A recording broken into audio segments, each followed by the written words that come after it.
Where's the toilet?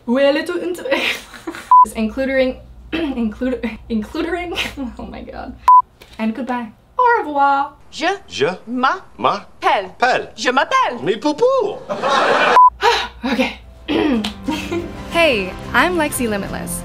I'm an accredited travel agent and the youngest person to travel to every country. Our world is an amazing place just waiting for you to explore, and I want to help. I'm here to teach you the major things you need to know before you go. In this series, we're covering every country in order from most visited to least visited.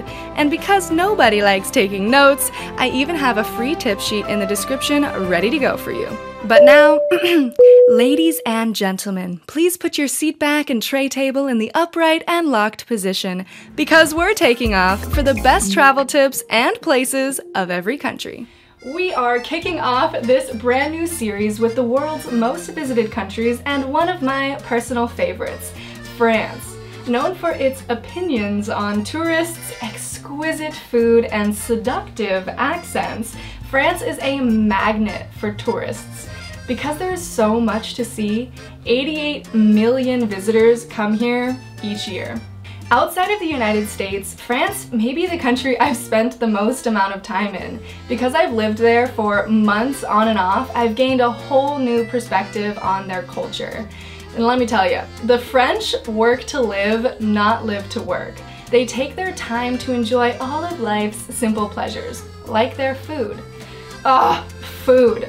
Oh my gosh, you are going to love the food in France. It is a foodie's paradise. For instance, picture this. I'm having a long 3-hour dinner in this town called Grasse. It's overlooking the French Riviera, and I'm trying all kinds of cheeses and wines and fresh breads. Everything is just so beautiful. I even get caught up in the moment and try escargot, which is a snail. Okay, I'll stop there in case I just lost some of you, but don't worry. There is so much more to French food than snails, and you're going to love it. Now, I could go on and on with stories, but we need to get into this video. And I would love to hear stories from you guys, the Limitless Army. So if you're from France or if you've traveled there recently, comment below with your story. I want this channel to be a place where we can all share our best tips and learn from each other. And speaking of learning, there are a few important things I really wish I had learned before I went here for the first time. So let's start with the basics. The land. Located in Western Europe, France is the third largest country on the continent. To the west, it's bordered by the Atlantic Ocean and the English Channel. And towards the south, there is the Mediterranean Sea. France has quite a few neighbors, including Spain, Italy, Switzerland, Germany, Luxembourg, and Belgium. France also borders 2 micronations, Andorra and Monaco. That's a lot of different cultures, languages, and cuisines coming together, so no wonder it's the most internationally visited. The terrain consists of coastline beaches, rolling cities, mountains fit for skiing, and beautiful lakes. The most popular area happens to be the capital city, Paris. Here, the River Seine runs through some of the world's most recognized architecture. When you're planning your trip, the most popular places to fly into are Paris's Charles de Gaulle and Nice airports. The people. Over 95% of the country's 67 million people speak the official language of French, but there are other languages widely spoken as well, including English. When it comes to religion, France is a mainly Roman Catholic country with almost 50% of people identifying as Catholic, while just under 35% of people don't identify with any religion. The weather.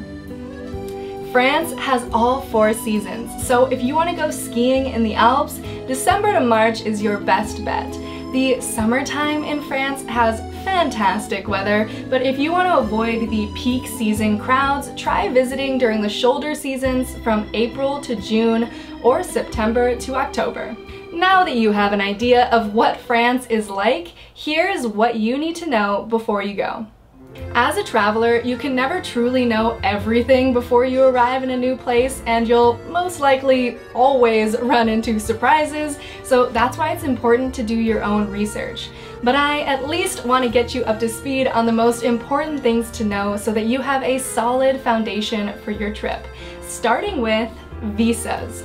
For US citizens, if you're vacationing for less than 90 days, you won't even need to apply for a visa, but your US passport must be valid for 3 months after you plan on leaving the country. For any other nationalities, check with your official embassy website. If you're in France for school or work, you'll need to apply for a visa prior to traveling. Cultural customs. There's a stereotype that Parisians are rude and short with outsiders, but really they just have a slower pace in their social lives. This means that it's extra important to greet a person with a "hello, how are you?" before asking for any help. When greeting people, it's okay to shake their hands, but if you're greeting someone you already know, air kisses on either sides of the cheek are common. Coffee is huge in France, and so is the cafe experience. If you order coffee, make sure to drink it in the cafe rather than having it as a takeaway option. If you don't want to stand out as an obvious tourist, there's a few things you should keep in mind as far as your clothing. Women in France don't typically wear short shorts, and sweatpants should be avoided. If you want to fit in, stick to neutral tones. Avoid the French's least favorite attire, low cut and tight fitting. For men, if you're wearing a polo shirt and cargo pants, you're screaming, "Hi, I'm an American tourist, come pickpocket me please." So instead, wear a button-up and pants. France actually has some of the best dressed people I've ever seen, so don't just wear casual sportswear when you visit. As always, remember that you are a guest in someone else's home, so be respectful. Language. It's possible to get by speaking only English in France, but the French appreciate it if you at least start a conversation in French. So here's a few basic French phrases you should know. Hello, bonjour, please, s'il vous plaît, thank you, merci, where is the toilet, où est une toilette, parlez-vous anglais, do you speak English, and goodbye, au revoir. If you're looking for English speakers, try visiting Paris, Marseille, or Lyon. Everyone here doesn't speak English, but as usual, you'll have a better chance of finding someone who does in bigger cities. Water. All over France, tap water is generally safe to drink, but it's never a bad idea to ask a local what they use first. In bigger cities, there are hundreds of public drinking fountains to fill up a water bottle. A good rule of thumb around the world is to check for yourself before you drink. Cell phones and internet. For cellular, while in France, check with your phone carrier. They might have an international travel package in your budget.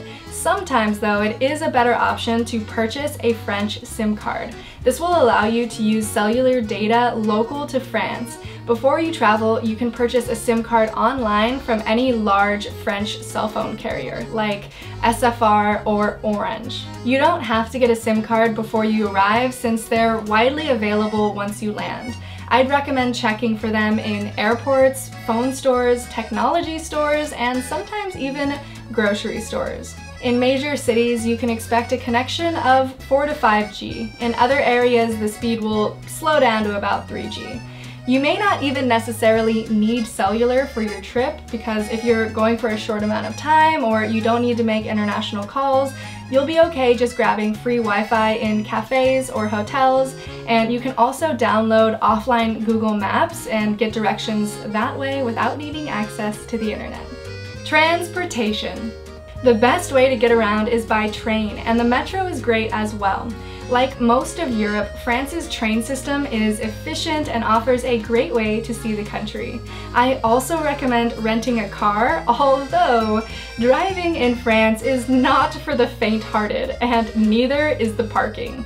Buses are also widely available to take you throughout the countryside. Just know that the services are not as reliable as trains. If you're only visiting a big city, a transportation pass is a great option, which you can find in the different metro stations. Taxis and ride-sharing services are also easy to find. Outlets and converters. French outlets typically produce a voltage of 230, so check your devices that you bring with you to make sure they can handle that voltage. Otherwise, you might need a separate voltage converter if you're from the US. Throughout the country, you'll use type E and C sockets. To make sure you always have a way to charge your devices, I recommend purchasing a universal adapter, which modifies the physical plug prongs. Safety. No matter where you are traveling, always use common sense. Especially if you're solo, my golden rules are to not explore at night and never get intoxicated. I always share my itinerary with loved ones, and I know where the embassy is located. In France, you can find the US Embassy in Paris. In general, France is a safe place to visit, but look out for pickpocketing in touristy areas. If you're in a place with a ton of people, pay attention and keep your hand over your bag and keep nothing in your back pockets. In big cities like Paris, the subway is where tourists are targeted for pickpocketing as well as touristy attractions. For solo female travelers, I have some good news.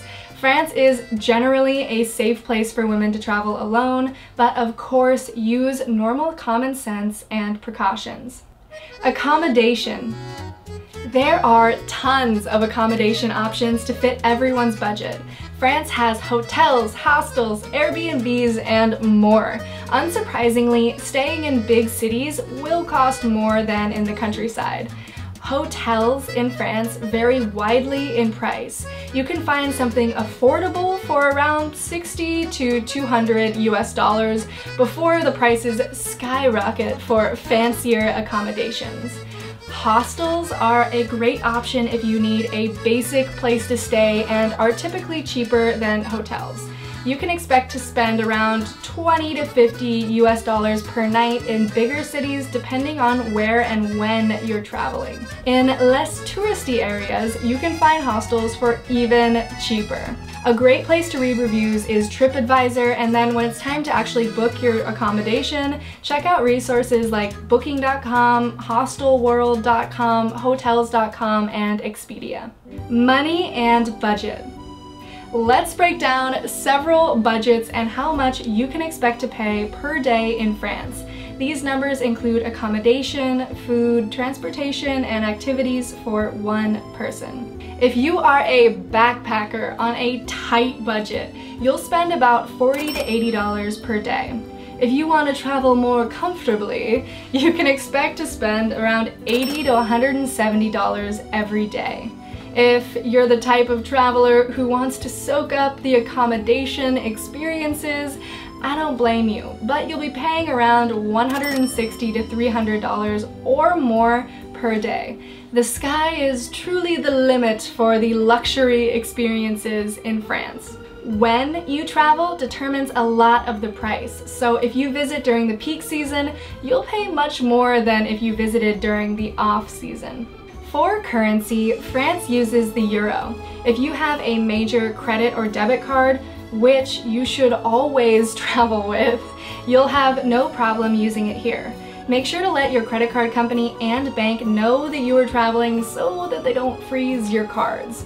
Just know it's common for restaurants, smaller stores, and markets to not accept credit or debit cards, so I'd recommend having about 100 to 200 euros in cash with you at any given time. I usually carry my money and cards in different locations just in case of emergencies. Because euros are such a common currency, you can get them at most banks before you travel. Also, it's very easy to pick them up at one of the many ATMs or banks throughout the country, and typically at the airport as well.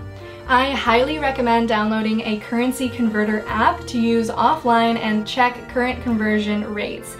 In seconds, you'll be able to see the price in USD so that you know exactly how much you're spending when you're 4 cheese trays deep on a balcony in Montpellier. Now that you know just what it'll take to travel in France, here are some places and experiences you absolutely can't miss during your visit.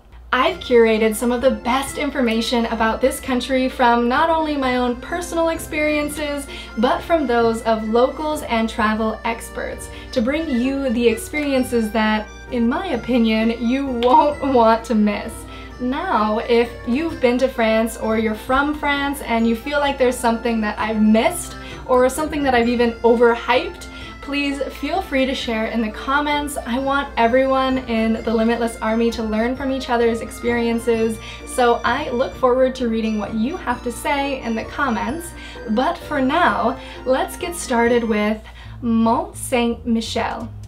I could go on about the beautiful mountain villages, endless art museums, and truly European beaches, but you can't miss walking across the Bay of Mont-Saint-Michel. If you've ever wanted to be transported to Hogwarts, now's your chance. Mont-Saint-Michel is a breathtaking island that features a monastery in the northwest of France. Here, you'll find Gothic architecture built from the 11th to 16th centuries. This place is famous for its dramatic tides, but you can always access it by taking the causeway across to the village below the abbey. Palace of Versailles. If you're looking for a great day trip outside of Paris, you can't miss the Palace of Versailles on your trip to France. You'll be transported into the time of Marie Antoinette and King Louis XIV at this World Heritage Site. This gigantic palace is an excellent example of true royalty and grandeur. While the inside is mind-blowing, let's not forget about the endless, intricate gardens around every corner of the palace. Versailles is truly a sight begging to be experienced in person, and I recommend booking your tickets ahead of time so you can skip the lines.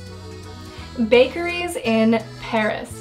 A list of things to do in France wouldn't be complete without slipping in something the country is known for: bakeries, locally known as boulangeries. Buckle up, foodies! There are small, family-owned bakeries that have been whipping up baguettes and croissants for about a century just about everywhere in Paris. One of my all-time favorite things to do in Paris is to pick up a bottle of wine and a fresh baguette with cheese and strawberries and head down to the banks of the Seine, where you can have a picnic right in front of the Eiffel Tower. I know, it sounds stereotypical, but it is such a magical experience that you'll want to do it over and over again. And just like that, you have the basics for what you need to know for your next trip to France. Don't forget, I have a free tip sheet in the description summarizing everything I just talked about. If you are from France, leave a comment letting me know if I missed anything or if there's something else you would want the Limitless Army to know about your country. Be sure to subscribe for more of this Every Country series. This is brand new. Episode number 1. We have 196 countries to go after this, and I am so excited to share this information and hopefully help you guys have amazing experiences around the world. And if you would like to get weekly travel information delivered straight to your inbox, sign up for my travel newsletter in the description or go to lexilimitless.com/newsletter. Thanks for watching, and until next time, let's push our limits.